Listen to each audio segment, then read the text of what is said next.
Imagine a silent desert, broken only by the hoarse sound of an ancient engine, and a body lying on the side of the road. A young woman covered in sand, blood, and marks forcibly carved into her skin. She opens her eyes and begs, "Kill me quickly, please." But the man who stops is not a murderer. He is a cowboy scarred by his past, who, in that moment, decides to face hell to save her. What he doesn't know is that by touching her, he is touching a secret that an entire sect wanted to bury, with fire and blood. And it is there, in the suffocating Nevada heat, that a cross will rise, not of stone, but of faith, not of religion, but of redemption. Prepare to experience a story where love is born amid horror, and the impossible bows before a miracle. Because sometimes what seems like the end is only the beginning of what God has yet to write. Hold on to your heart, because their path crosses with eternity. The engine of the 1980 Chevrolet pickup truck roared as it cruised down the dusty road of a forgotten county in Nevada. The sun beat down on the cracked asphalt, and the radio crackled with an old blues song that spoke of loneliness and broken promises. Inside the car, the cowboy held the steering wheel tightly with one hand and his cigarette with the other, his eyes fixed on the empty horizon, until a silhouette at the side of the road interrupted his routine. It was something small, hunched over, lying near an old rusty sign that read Red Hollow 7 miles. He braked abruptly, kicking up a cloud of dust, and climbed out of the vehicle with his eyes half closed, his hand already near the belt buckle, where his holster rested. Before continuing, subscribe to the channel. You'll always receive moving and inspiring stories with life-changing endings. And tell me in the comments, where are you watching this story from? Now hold on tight, because what comes next will give you goosebumps. She was unconscious, lying on her side, her simple dress clinging to her body, stained with sand and sweat. Her dark hair was disheveled, stuck by dried blood near the nape of her neck, and her right arm trembled in slight spasms. He knelt slowly, trying not to frighten her. But as he approached, she suddenly opened her eyes, intense, haunted green eyes, and murmured a phrase he would never forget. "Kill me quickly, please." Those words froze time around them. The cowboy swallowed, staring at her as if he were seeing a ghost. There were strange marks on his wrists and thighs, symbols scratched with a blade, as if someone had tried to write something on his skin. Sweat trickled down his temples, but it wasn't from the heat. It was from the goosebumps those marks caused. He took the canteen from his belt and tried to offer her water. She turned her face away, as if ashamed to even exist. "Please end this. I don't want anyone else to see what I am now." "You are not what they did to you," he said, his voice hoarse but firm. "My name is Noah." She didn't answer right away. She just wept silently, trying to cover her body with a torn piece of cloth. When he tried to adjust the fabric to shield her from the sun, he saw what looked like an inverted cross carved into her inner thigh, smeared with blood. Noah's heart raced. This was no accident. It was ritual. And it was cruel. The wind blew harder, sweeping up sand and silencing everything around. Noah looked around carefully. The road was empty, but the feeling of being watched grew within him. He knelt again and said, "I'm not leaving you here. No matter who's behind you, they won't touch you as long as I'm breathing." For the first time, she looked at him with more than pain in her eyes.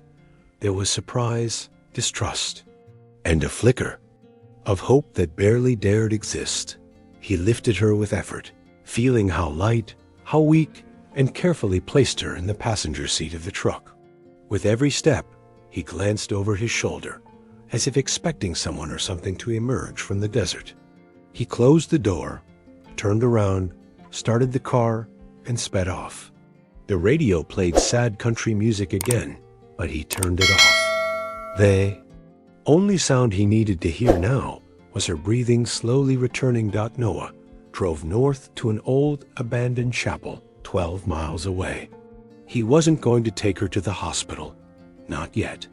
If those symbols meant what he feared, drawing attention to themselves was too dangerous. And as the sun sank below the horizon, staining the sky with bloodshot hues, he knew his life had just changed forever. He was no longer just a man running from his past. Now he was a man with a mission. The young woman leaning against him finally murmured something. "My name is Eve." And before he could respond, a dry thunder echoed across the desert, even though there were no clouds in the sky. Noah slammed on the brakes. Behind, far away, a black car appeared on the road, coming fast, too fast. He squinted. There were no license plates, no headlights, just dust and shadow. "Hold on tight, Eve," he said, his fingers trembling on the steering wheel. "If they marked you, then now they'll have to face someone who's also carried their own scars." The truck bounced on the dirt road as Eve trembled in the passenger seat, her eyes fixed on the side mirror as if she feared hell itself was coming after her. Noah drove without speaking, but his fingers tightened on the steering wheel as if it were all that kept him in control. The black car had disappeared from view after a few curves, but the feeling of pursuit still hung in the air like a thick fog. The silence between them was almost as loud as a scream. Finally, he ventured a question. "Who are they, Eve?" She hesitated, her eyes filled with pain. "They're not just men. They're servants of something that lives in the shadows." The phrase hung in the air like a sentence. Noah frowned. He'd heard stories in this region before, legends of an ancient cult hidden in the Red Hollow Mountains that carved symbols into people as offerings, but he'd never taken them seriously. Until now, when she stopped near the old wooden chapel, Eve recoiled from the bench as if the place were burning her. "They trapped me in something, in a pact I didn't accept." The chapel's structure creaked in the wind, and the cross above the entrance hung by a rusty wire. Inside, dust covered everything, but there were still pews, a simple altar, and a Bible with its pages glued together by time. Noah carried Eve in his arms to a pillow in the corner. As he wiped the blood from her wounds with a bottle of water, he saw clearly what had previously been hidden. Repeating symbols carved into her skin, an inverted cross, a triangle with an eye, ancient letters that looked like Latin. Noah knew someone who could help. The elderly, retired Reverend Miles lived in a secluded cabin a few miles away. He was known to know more about the occult than any ordinary preacher. "We'll go to him at dawn," Noah said, covering Eve with his denim jacket. But she shook her head, panicked. "If I leave here, they'll feel it. They'll see it. I'm marked. They'll track me like a dog smells blood." Her voice was shaking as badly as her hands. Noah didn't want to believe it. But at that moment, she believed everything. Outside the chapel, the wind died. The silence was unnatural, almost oppressive. Noah stepped outside to check his surroundings. When he looked at the horizon, his heart sank. 3 figures stood in the distance, motionless, shrouded in dark cloaks that swayed in the wind, even though the air was still. He couldn't see their faces, only their outlines, and the certainty that they were watching. He hurried back and locked the door from the yacht. Inside with a wooden bar. Eve stared at him, pale. "They've come. I told you so." Noah tried to understand. "Why you? What do they want from you?" Eve hesitated before speaking, as if about to reveal a mortal sin. "Because I escaped with something sacred. Something they call the page, an ancient manuscript. I stole it from them." She pulled a piece of aged leather with skin-like symbols from her bra. It was stained with blood. I couldn't burn it. Something was stopping me, so I ran. Noah touched the object, and felt a chill run up his arms. It was warm. As if a live dot in the chapel, the lights flickered even through the power outage. Eve began to whisper a prayer through her tears, and for a moment, the cross hanging overhead made a faint sound as if swaying without any wind. Noah knelt beside her, trying to understand why this was happening to such a young girl. And it was there, in that moment, that he saw something in her eyes that transcended the pain. A faith fragmented, but still burning. She wasn't cursed. She was fighting something that wanted to extinguish her light completely. The wooden floor creaked. Noah jumped to his feet, grabbing the shotgun leaning against the side of the door. He heard footsteps outside light, shuffling. When he peeked through the crack, the figures were gone.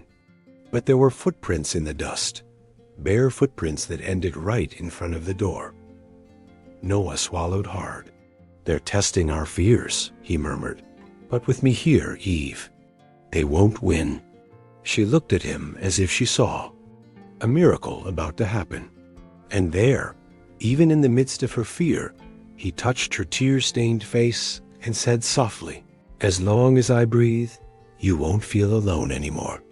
But just as he said this, a crash outside shattered the window, and a dead crow fell into the chapel, covered in blood. Eve screamed, backing away.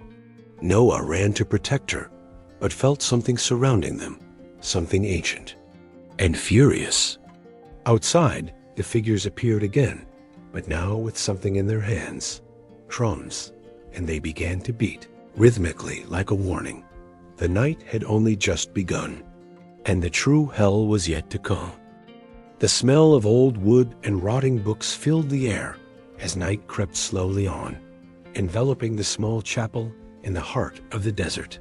Noah had barricaded all the windows with pieces of pewter and sealed the cracks in the doors with cloth. Hay, trying to contain the cold and fear that crept in like snakes. Eve shivered, huddled in a corner, wrapped in a threadbare blanket he'd found in the trunk of the truck.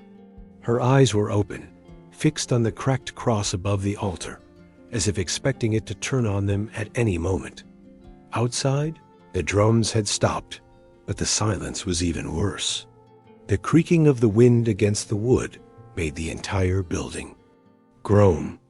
Noah rekindled the makeshift fireplace with a bundle of old newspapers, and the crackling of the fire brought some relief. He sat down beside Eve and in a low voice asked, "What did you see, Eve? What happened in that place?" She took a moment to answer. Each word seemed to come from a part of her body where pain still lingered. "I saw what no human being should.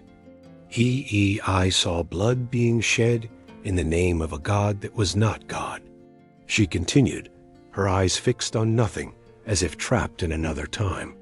She said she had been taken as a teenager to work at the Black Hollow Ranch, owned by a man named Silas Monroe, respected in town, but feared by those who truly knew him. At first, it was just hard work, milking cows, cleaning barns. But then came the meeting nights. They made me serve food ... and watch. I saw women being branded ... I saw a boy disappear and never return. I saw fire. I saw eyes glowing in the dark. Noah clenched his fists, his jaw clenched. "And you were marked because you saw too much?" he asked. Eve nodded slowly. "They say whoever sees the ritual belongs to the spirit.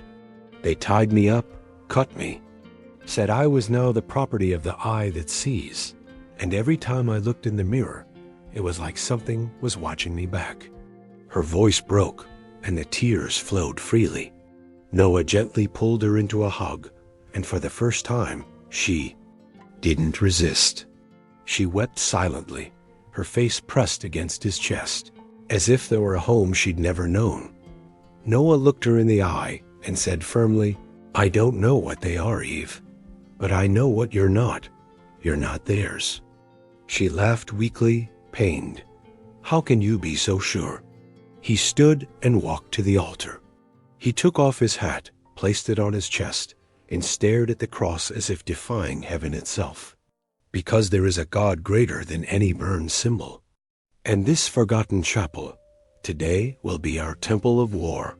Eve watched him with teary eyes, unsure if he was being naive or incredibly brave. Outside, the shadows seemed to move. Noah picked up an old Bible, forgotten on the shelf. It was torn, but intact in many places. He opened it at random and read, "Even though I walk through the valley of the shadow of death, I will fear no evil, for you are with me." The sound of those words seemed to reverberate through the walls like an ancient echo, a reminder that faith had once existed there. Eve knelt beside him, hesitant, as if treading sacred ground after a long time. "Do you still believe God hears someone like me?" She whispered. Noah looked at her firmly and gently. "You're alive, you're breathing, that's the answer." And then, as if time had frozen, he brought his hand to her face, brushing away a strand of sweaty hair. "If you knew what those eyes hold, you'd understand why I believe." And before she could think, he leaned in and kissed her. It wasn't a kiss of passion, but of promise. A kiss that sealed something between them, something that neither the desert, nor the past, nor the shadows outside could erase. But immediately after the kiss, the silence was broken by a dull noise, a distant bell ringing a single note repeatedly. Noah glanced out the cracked window. A charred post outside now held an object hanging from it, a rag doll with eyes sewn shut and symbols scratched into its body. Eve covered her mouth in terror. "They know where we are." Terror returned to her eyes. Noah squeezed her hand. "So now they'll know they have no power here." He raised the Bible like a sword. The spiritual war had just begun. The fire flickered, casting dancing shadows on the chapel walls, as Eve and Noah knelt side by side before the rotting wooden altar. The ancient Bible lay open between them, its yellowed pages trembling slightly as if breathing. Outside, the drums had fallen silent, but the air still felt thick, charged with something invisible and implacable. Noah squeezed his eyes shut, his fists braced on his knees, and began to pray as he hadn't prayed since his father's death more than 20 years ago. "Lord, if you still hear us, don't let this darkness take her too." Eve, her hands clasped together and her eyes brimming with tears, tried to repeat words she barely remembered. Her faith, though nearly extinguished, trembled like embers in ashes. "I know I erred, but if there is still light in me, give me a sign, any sign." Her voice was barely above a whisper, but it echoed in the room like an ancient cry. And then, without warning, a gust of wind burst through the chapel's enclosed cracks. The flames in the fireplace bent, and the air seemed to vibrate. The wooden cross, lying motionless for decades behind the altar, toppled to the side, and, as if lifted by invisible hands, slowly rose and stood. The dry sound of wood echoed through the empty space, causing them both to open their eyes simultaneously. Eve let out a low cry, clapping her hand over her mouth as tears streamed down. Her face, "Did you see? Noah, did you see?" He just nodded, paralyzed. There were no ropes, no tricks, nothing to explain it. The cross, once broken and forgotten, now stood before them, straight as a spear stuck in the sacred ground. For a moment, even the crackling of the fire ceased, and everything around them seemed trapped in a bubble of reverence. Eve fell to her knees, her face pressed against the wooden floor, sobbing. "He's still with me. God hasn't abandoned me." Her voice mingled with relief and pain, as if releasing years of agony in a single moment. Noah sat beside her, stunned. This wasn't just coincidence. He'd witnessed shootings, funerals, tragedies, but never such a clear sign. Something inside him, long dormant, pulsed with force. An ancient faith, perhaps inherited from childhood, stirred as if awakening from a deep sleep. Breathing raggedly, Noah helped her sit up, and for a moment, they just stared at each other, silent, as if this miracle had created a new language between them. You saw it with your own eyes, Eve. That wasn't madness. It was an answer. She nodded, still crying, and touched her arms as if to reassure herself it was real. Maybe I can still be something beyond what they did to me. Noah held her hand firmly. You are not what they did to you. You are what survived. A sudden clap of thunder echoed across the dry desert sky, shaking the cracked stained glass windows. The storm hadn't arrived yet, but the sky seemed to move restlessly. Noah went to the door, peeked through a crack, and realized the figures were gone. Neither the doll nor the drums. Only a heavy silence. They've retreated, he murmured. At least for now. Eve slowly approached and hugged him from behind, her arms wrapping around his waist. Maybe they sensed that now I'm no longer alone. He turned to her, and Eve's face was different. There was still pain, but there was also a spark of strength. A subtle but real light. Noah touched her face, feeling the warmth of her raw skin beneath his calloused fingers. No matter what comes, Eve, we'll face it together. And she whispered back, You saved me, Noah. And maybe God sent you for that. Before he could answer, she pulled him close and kissed him. This time, it was a more intense kiss, not just one of relief, but of surrender.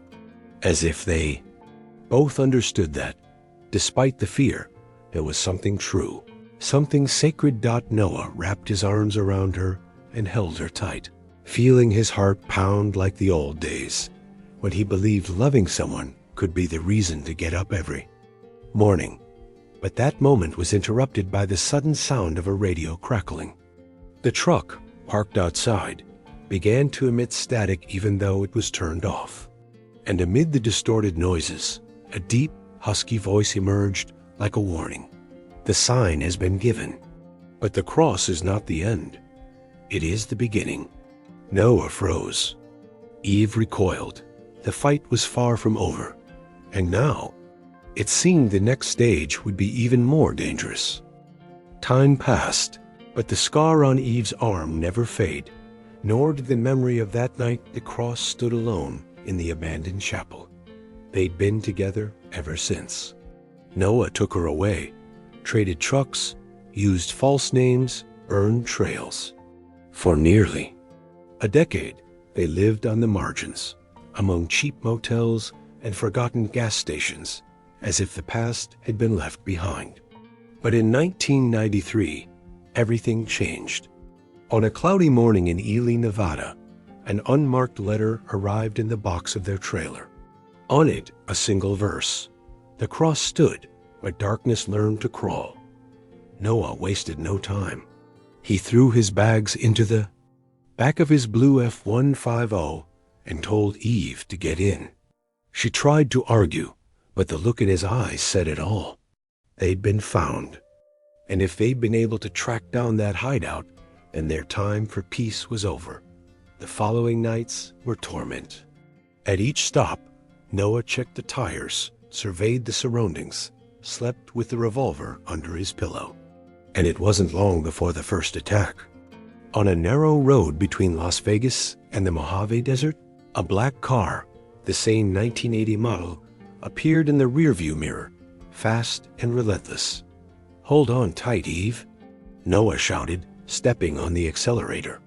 The truck bounced over the bumps in the road, kicking up dust and rocks. The black car drew ever closer, and from inside, cloaked arms raised something that looked like a staff engraved with symbols. Then the first shot rang out, hitting the rear bumper with a dull bang. Eve ducked, shielding her head, as Noah swerved the steering wheel off the road, cutting through the soft sand. The chase had begun, and it wasn't just physical, it was spiritual. They drove for hours until they hid in an abandoned garage near Tonopah. Inside, amid rusted truck bodies and shredded tires, Eve looked at Noah with teary eyes. They won't stop. I feel it ... They're feeding on our fear. Noah knelt before her, his hands on his dust-stained face. Remember the cross in that chapel? That was real. And that's what they run from. You're not what they mark, Eve. You're what was redeemed. His words still held firmness, but the shadow in his eyes betrayed the weariness of someone who had been fighting something invisible for years. That night, they slept in silence. But before sunrise, they were awakened by sounds outside. Voices murmured in Latin, and peeking through a crack in the wall, Noah saw 3 men in red robes circling the truck. On the hood, an inverted cross was etched in something dark. He pulled Eve by the hand and whispered, "Let's take the back path." They slipped through a hole in the wall, plunged into dry bushes, and ran to a side road where a trucker was asleep at the wheel of a parked truck. Noah woke him by tapping on the window and shouting, "They're coming. Do you believe in God?" The man didn't hesitate. Noah produced his revolver and convinced him to drive them. They climbed into the back as their pursuers appeared around the bend, flashlights in hand. The truck rumbled away with a powerful roar, cutting through the early morning silence. Eve huddled beside Noah, her eyes fixed on the rearview mirror, where shadows raced across the road as if they didn't touch the ground. "They're not ordinary men," he murmured. "They're puppets. But someone more powerful is guiding them." Noah put his arm around her shoulders and replied, "Well then, whoever comes. The faith that saved me once will save me again." For days they traveled aimlessly. They went from Arizona to Colorado, stopping only for gas and a breather. But in every town, in every alley, there were signs. Eyes scratched into the walls, upside-down crosses on stones, radios that turned on by themselves, playing recordings of distorted prayers. Noah began to suspect there was something about Eve's body that drew them. A mark? An object? It was then that she revealed she had never parted with the manuscript. It had been hidden in the lining of her backpack for over 10 years. If this is the key, then we need to decide what to do. That same day, as they drove along a deserted road toward an ancient monk community in New Mexico, they were ambushed. A red pickup truck appeared out of nowhere, cutting across the road and forcing the truck to stop. Armed men got out, all with the same symbol on their arms, a bleeding eye. Noah grabbed Eve's hand, jumped from the cab, and ran with her behind. The truck, using the wheels for cover. Shots ricocheted off the asphalt, screams rent the air, and the muffled sound of Eve's voice, praying amidst the chaos, mingled with the echo of the gunfire. Noah fired accurately, aiming at the attacker's tires, trying to buy time. "Run when I tell you," he shouted, but Eve refused to let go of his hand. "I won't let you go, Noah. If we're going to fall, we'll go together." Her words tore something inside him.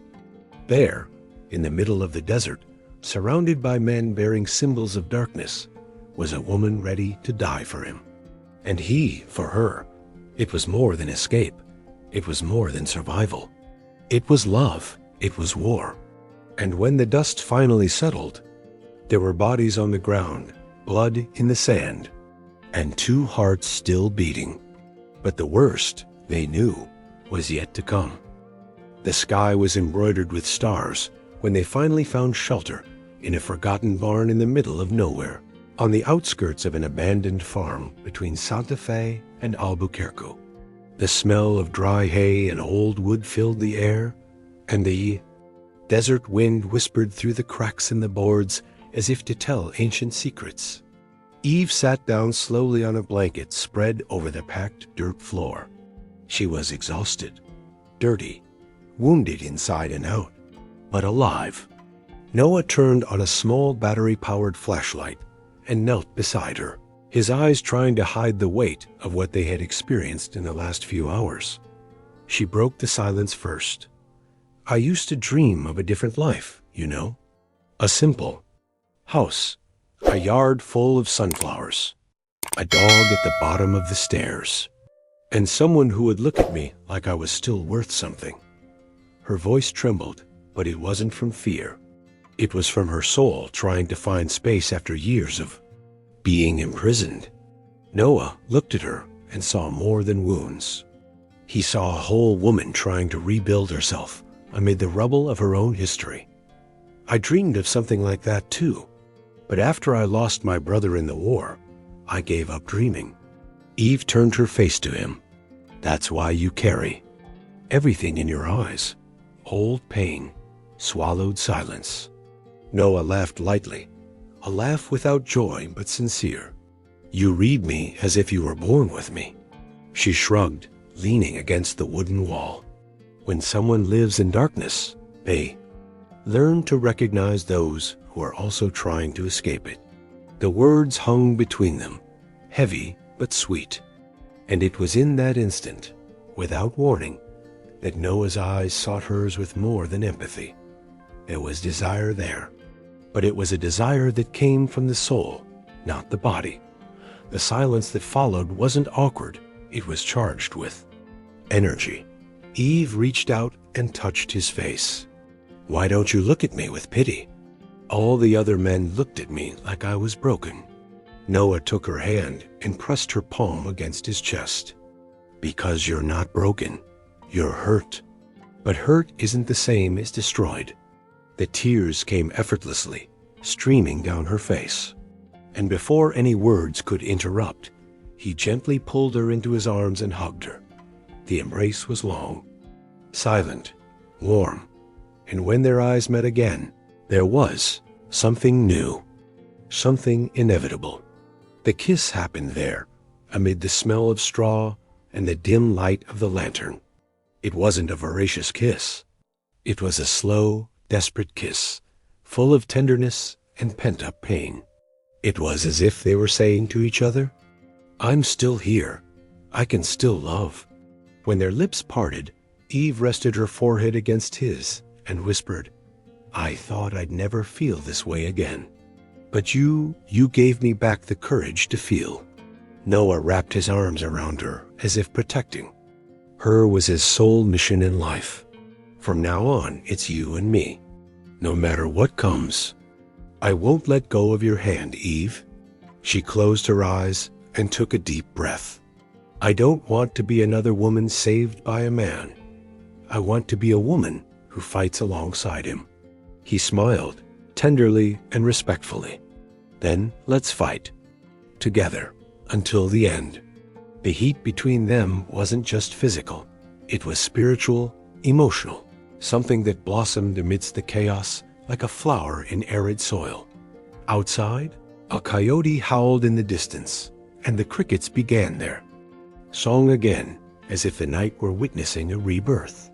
Eve fell asleep in Noah's arms, and he lay awake for hours, stroking her hair and watching the shadows dance across the ceiling.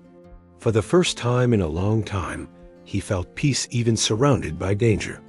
And this peace came not from the absence of fear, but from her presence. Before sleep overcame him, Noah prayed softly, Lord, ...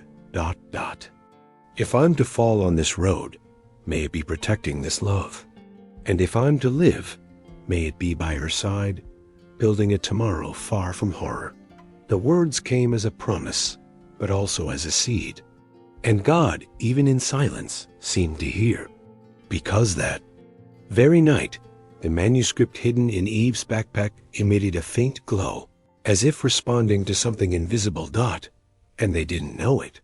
But the faith that had united them that night would be put to the test the next day, because the sect already knew where they were. The sun had barely risen when Eve awoke to the distant sound of a helicopter slicing across the horizon. She rose slowly, her body still aching from her days on the run, and watched Noah sleeping soundly with his revolver resting on his chest. The moment of peace was rare, but she knew it wouldn't last. She sat down beside her battered backpack, opened the false bottom, and removed a package carefully wrapped in plastic and thick linen. Her fingers trembled as she unfolded the contents. 7 stained pages bearing official stamps, names, values, and symbols identical to those engraved on her skin. When Noah woke, he found Eve sitting beside the makeshift altar in the barn, holding the papers like dynamite. He approached slowly, his heart pounding. "What is this?" he asked, already sensing he didn't want to hear the answer. Eve turned, her eyes welling. "It's what they want. That's why they marked me. That's why they're hunting us." She handed him the documents and, her voice breaking, added, "I stole these records from Silas Monroe's safe. They're contracts. Evidence that he financed human trafficking and money laundering with the support of high-ranking officials, sheriffs, judges, even state representatives." Noah fell silent, slowly leafing through each page, feeling the weight of truth settle like lead on his shoulders. Each line was a sentence, each signature, proof that the rot wasn't just within the sect, but embedded in the very structures they were supposed to protect. "Do you understand what this means, Eve? With this, we can bring it all down." She nodded, her eyes filled with fear. "Or we'll be brought down first. I tried to hand it over to a journalist years ago. He died 2 days later in an accident." She made air quotes with her fingers, and the anger mixed with terror was evident in her voice. Noah walked to the barn door and looked out at the horizon. The desert seemed the same as always, calm, endless, but now he knew he was in an invisible war. "Eve, why did you keep this for so long? Why didn't it burn, disappear, vanish?" She stood and walked toward him. "Because if I disappeared, everything they did to me would have been for nothing. I endured the pain, because if I ever found someone I could trust, someone who looked at me the way you do, I would hand this over to them." Noah cupped her face in his hands and replied without hesitation, "Then you did." In that moment, he realized he was no longer just the man who had rescued her from a dusty road. He was now the guardian of a truth that could blow up an entire system. He needed a plan. He thought of old friends, contacts from his time running guns across Texas, men who owed him favors and knew how to keep their mouths shut. But he also knew that if anyone in the sect found them first, they wouldn't stand a chance. And the feeling that they were being watched grew stronger by the second. Eve sat back down, hugging the papers to her chest as if they were both her shield and her sentence. They said that anyone who betrayed the eye that sees would be cursed, that the blood of traitors rots from the inside out. She laughed sarcastically, but tears fell. "For years I believed. For years I kept silent." Noah knelt beside her and made her look into his eyes. "Their curse is fear. But you are no longer alone. If the truth is the price of our freedom, then we will pay it together."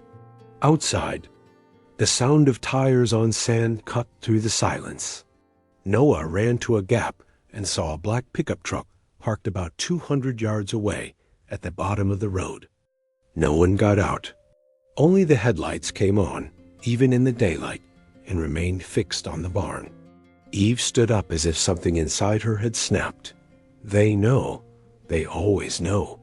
Noah pulled out his revolver, checked the ammunition, and took a deep breath. "We're not running. Not anymore. We're going to turn this over to the right authorities. But first, we're going to show we're no longer afraid." Eve walked over to him, papers still in hand, and stepped forward. "If I fall, Noah, promise you'll keep going?" He held her hand tightly. "I won't promise that, because there won't be a fall. There will be justice." The black truck backed up and disappeared down the road like a warning. Time was running out. But in that barn, two hearts were determined to fight, not just for survival, but for redemption. They didn't know if they would make it back alive, but they knew they could no longer live in silence. And as the wind blew through the cracks once more, stirring up dust and dry leaves, Noah swore softly, what they marked. Used to destroy ... will be what we use to conquer. And Eve, her eyes closed, murmured a prayer. Not for the danger to go away ... but for them to have the courage to face it. Because the price of truth was already being paid in blood, in silence, in scars, but still, it was worth it. The sky was covered in gray clouds as the old F-150 wound its way down a narrow trail between rocks and red sand. Noah drove with his jaw set, his eyes trained on the rearview mirror. Eve clutched her documents to her chest, her heart racing. Behind them, freshly made tire tracks indicated they were not alone. Their destination was Seraphim Canyon, a deep cut in the Nevada mountains used for decades by smugglers and fleeing religious figures. But now, this was where their story would end. They'll find us before we reach Dodge, Eve said. I know it. Noah simply gave a firm look in his eye. He knew, and he was ready. The canyon entrance was narrow, surrounded by stone walls that muffled sound and trapped the wind. Noah stopped the car in the center of the rocky gorge, helped Eve out, and hid her behind a boulder. He took a wooden stake from the trunk, tied two pieces together, and drove it into the dry ground. A makeshift cross, rough, imperfect, but symbolic. If today is the end for us, he said, then at least let them know whose you truly belong to. Eve approached, her eyes welling. Even after everything, you still believe? Noah smiled, dust clinging to his skin. Today more than ever. The roar of engines echoed off the canyon walls like distant thunder. 3 black pickup trucks appeared around the bend, followed by hooded and armed men. At the front walked a tall man in a flowing scarlet robe, his face deeply scarred. It was Silas Monroe, the same man Eve swore she'd seen only once on the night of the ritual. She belongs to me, he shouted in a deep voice that reverberated off the stones like a hellish chant. She's been marked by the eye. No cross will undo what's been sealed. Followers began to approach, steady steps, weapons drawn. Noah pulled Eve back and stepped forward, between her and the men. Grasping the makeshift cross, he raised it with both hands and shouted at the top of his lungs, "She's not yours. She never was. She belongs to God, the only one who can give or take her breath." The sound cut through the air like a sword. For a moment, even the men hesitated. Silas laughed derisively. God? What God? Yours was silent when she was marked. Yours was silent when you fled the war. But Noah didn't back down. He never was silent.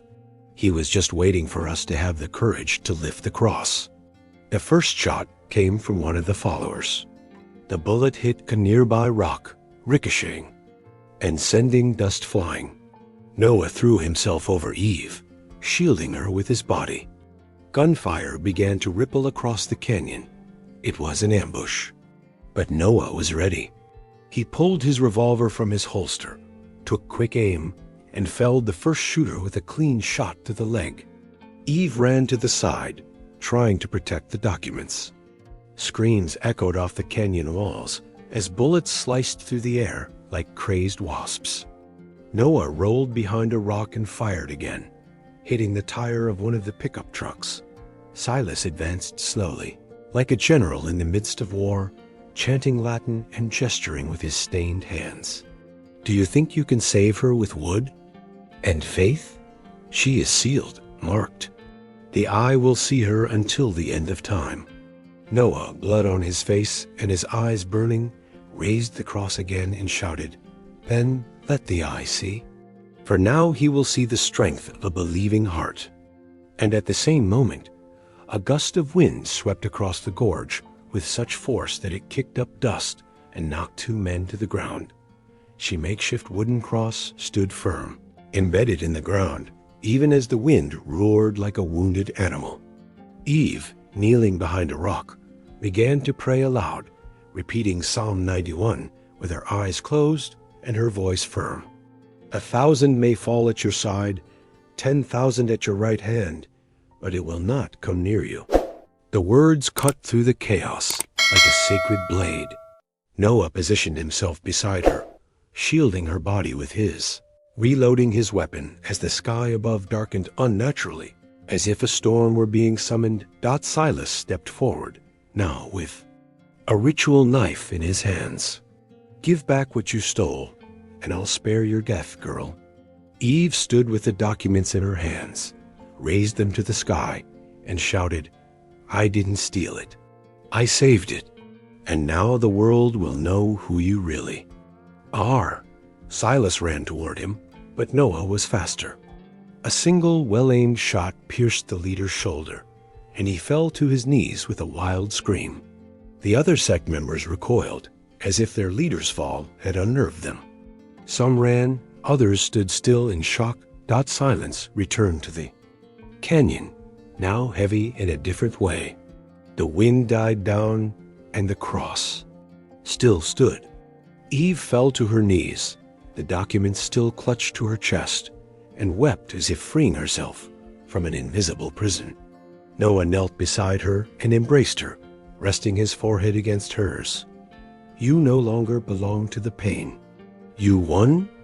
Eve and I saw, and between blood, sweat, and faith, a miracle had happened.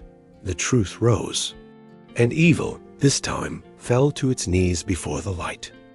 Time moved on like dunes pushed by the wind, and with it came new dangers and new silences.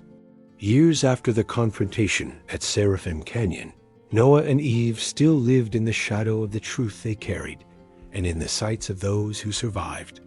The day the cult leader fell before a makeshift cross. Silas Monroe had disappeared, wounded but never found. Some said he had died, others that he still ruled the faithful from the shadows, swearing revenge. So they never settled down. From town to town, between trailers, roadside stands, and false identities, they continued their journey. Now in 2003, the two of them were traveling along a deserted road near Amargosa Valley. In hellish heat, the sky clear and relentless. The radio crackled with no signal, and Noah kept glancing in the rearview mirror. The last few weeks had been strange. Muted calls, figures standing on the side of the road, motorcycles moving in the distance, and then vanishing like dust. Eve, sitting in the passenger seat, no longer trembled as before, but she still slept with her fists clenched. They're closer, she murmured. I can feel it.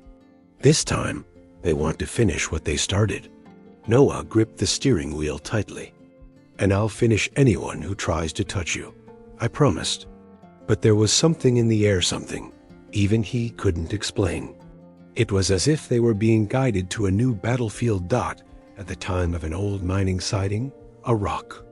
Blockade forced Noah off the main road and onto a side trail flanked by cliffs.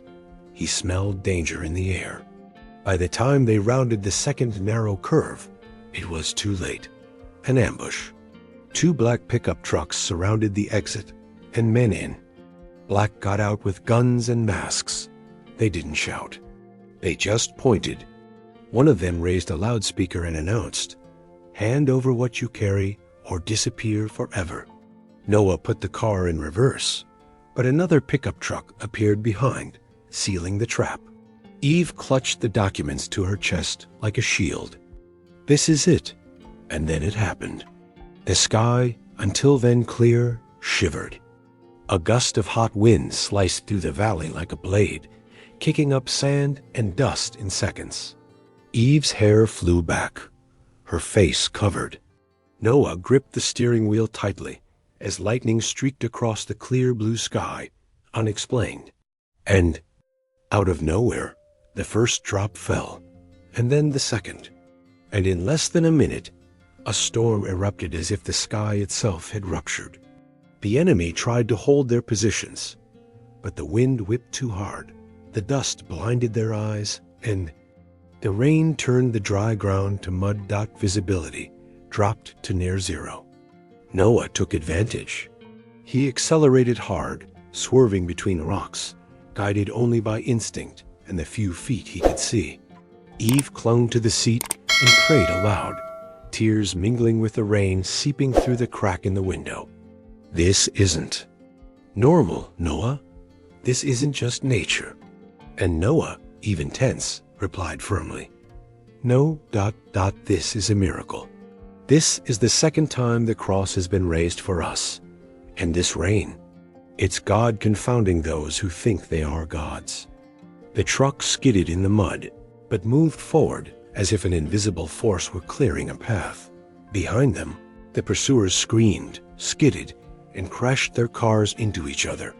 Lightning struck just a few feet from them, splitting a dead tree. In half, the crack made Eve scream, but Noah didn't stop. When they finally spotted a clearing covered in rocks and sparse vegetation, he parked beneath a rocky outcrop that offered shelter. The wind still howled, but the worst of the storm had passed. Eve climbed out of the car on shaky legs and fell to her knees. She wept into the wet earth, her forehead pressed against the papers, still clutched in her hands. Noah knelt beside her, wrapped his arms around her, and pulled her against his chest. Do you still doubt he is with us? She lifted her tear-filled eyes and whispered, No, never again. The sky began to lighten, the storm passing as quickly as it had arrived. High above, the first rays of sunlight broke through the clouds, illuminating. The silver cross hanging around Eve's neck, a gift from Noah, given to her the year before. It was as if God had marked that moment with light. Eve looked to the horizon and said, They won't stop. But now, I know we have something they never will, protection. Noah nodded, and witnesses. Because when this is all over, you will tell, you will write. You will show the world that not even darkness can erase the truth when God chooses to. Shine. The rain stopped completely. The tracks in the sand were gone. Literally, there were no footprints, no tire tracks. It was as if no one had ever been there. And because of that, they knew they had been spared by something greater that night in a small motel in New Mexico. Noah and Eve slept side by side, weapons unavailable. For the first time, not out of trust in men, but out of trust in God. And as they slept, a group from the cult reported their failure, and a new order was given. The manuscript is still with her. But now, she is no longer alone. And that changes everything. Because the miracle wasn't just survival. The miracle was faith. Being born in the midst of war. And that their enemies would never understand. The desert wind still whistled as it had in the old days, but now it carried the sweet scent of flowers planted around the small, light wood chapel, built exactly where, in 1980, a young woman had fallen by the roadside and asked to die. The entrance sign read, Refuge of the Cross, in simple yet timeless letters. There, where before there had been only dust and solitude, there was now life, voices, children's laughter, outstretched hands, and sincere embraces. Decades had passed, but the story that began in pain had transformed into something no one could have ever imagined. Noah, now with gray hair and a thick beard flecked with white, watched the chapel from a small overlook he had built with his own hands. His eyes still held a firmness, but also a peace. In the pocket of his denim vest was the same makeshift wooden cross he had once erected before an entire cult. Eve approached from behind, her hair flowing in the wind and a pale blue dress that reached her ankles. The scar on her leg was still there, but now it was just a thin line, not a reminder of imprisonment, but of liberation. They sat together on a hand-carved wooden bench where they often welcomed visitors former addicts, women fleeing violence, lost young people, forgotten elderly people. The road, once deserted, now brought people to them. I never thought this dry land would one day be so green, Eve said, smiling. or that my broken body would carry life. Noah held her hand tenderly. You don't just carry life, Eve. You carry the miracle. She looked at him with the same green eyes from 40 years ago, only now calmer, more certain. And you are the man who taught my heart to beat again. Inside the chapel, hanging above the altar, was the original cross from the abandoned chapel restored, but still marked by time. Below it, framed, was the manuscript that nearly killed them, now displayed with a plaque. Proof that truth always wins, and that faith is stronger than fear. Eve became sought after by journalists, scholars, and even filmmakers, but she refused contracts, fame, or profit. Her mission was one: to reach out to those who, like her, have felt marked and invisible. God didn't save us to be celebrities. He saved us to be bridges. On the morning of the 40th anniversary of the miracle of the road, a line formed outside the chapel. It was baptism day. Young men with scars on their arms, women with deep-set eyes, men who had lost everything. All were silent, waiting for their moment to enter the waters of the water tank, converted into a baptistry. Noah walked toward them and opened his arms. If you've made it this far, then you've already been touched. This road is no longer about escape. It's about starting over. Eve, beside him, raised the silver cross she still wore around her neck and whispered, Here, no one is what they made you. Here, you are what God is rebuilding. Among the visitors was a 17-year-old girl with fresh marks on her wrists. She was trembling. She was crying. Eve hugged her without saying a word. The embrace lasted minutes, and when they parted, the girl asked, Are you sure God still hears people like me? Eve responded with a slight smile, her eyes shining. I'm sure, because I'm one of those people.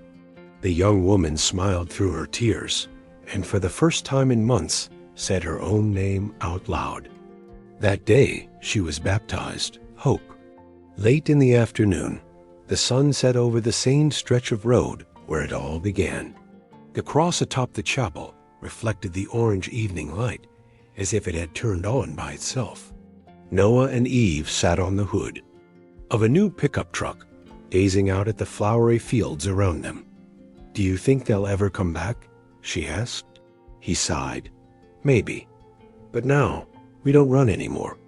We stay, and if they do, they'll find two hearts that no longer belong to fear. She smiled, leaning against his shoulder. Or to pain. Only to God and to each other. And at the end of that day, without tricks, without explosions, without screams, the greatest miracle happened. Peace, silent, stable, sacred, and that love, born from chaos, sealed by blood, and sustained by faith, became eternal. Because some stories aren't born to entertain, they're born to transform. And this one, if it touched your heart, deserves to be shared. Comment below. Would you have stopped on that road? And subscribe to the channel now. Because here, each story is living proof that love and faith still work miracles. If this story touched your heart as much as it did ours, please like it now and share it with someone who needs a reminder that love is still stronger than any scars from the past. Comment below which part moved you most and from which city or country you're watching this story. This will help us understand how far this message of faith, miracles, and hope is reaching. And of course, if you're not already subscribed to the channel, click the subscribe button now and activate the bell. Here you'll receive profound, transformative, and inspiring stories every week, stories that aren't just for watching, but for feeling. Because while the world remains silent, we continue telling stories that rekindle faith. See you in the next video. Until then, and never forget, God works miracles.